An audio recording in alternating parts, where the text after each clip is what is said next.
1 கொரிந்தியர் அதிகாரம் 13 வசனம் 13. இப்பொழுதும் விசுவாசம், நம்பிக்கை, அன்பு இம்மூன்றும் நிலைத்திருக்கிறது. இவைகளில் அன்பே பிரதானம். நான் மனுஷர் பாசைகளை பேசினாலும் தூதர் பாசைகளை பேசினாலும் அன்பு எனக்கு இராவிட்டால் சத்தமிடுகிற வெண்கலம் போலவும் ஓசையிடுகிற கைத்தாளம் போலவும் இருப்பேன். அன்பில்லாதவன் தேவனை அறியானும். தேவன் அன்பாகவே இருக்கிறான். தேவனை நேசிக்கிற நாம் ஒவ்வொருவரும் அவன் காண்கிற சகோதரிடத்திலே அன்பாகவும் அவர்களிடத்திலே அவன் ஆதரவாகவும் இருக்க வேண்டும் என்று தேவன் நம்மிடத்திலே எதிர்பார்க்கின்றார். அவன் இந்த அன்பின் அதிகாரம் என்று 1 கொரிந்தியர் புஸ்தகம் 13ஆம் அதிகாரத்தையே அவர் நமக்கு எழுதி கொடுத்திருக்கிறார். நமக்குண்டான எல்லாவற்றையும் சுட்டரிக்கப்பட கொடுத்தாலும், நமக்குண்டான எல்லாவற்றையும் அன்னதானம் பண்ணினாலும் அன்பு நமக்கு இராவிட்டால் ஒன்றுமே இல்லை. அன்பு தன்னை புகழாது, அவன் இருமாப்பா இராது, புகழை நாடாது, வீம்பு அடையாது, சினம் கொள்ளாது.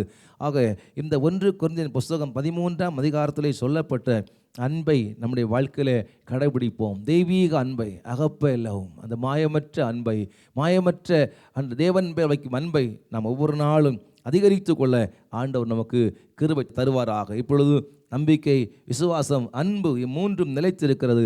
இவைகளில் அன்பே பெரியது. கர்த்தர் உங்களை ஆசீர்வதித்து தமது அன்பிலே பெருக பண்ணுவாராக.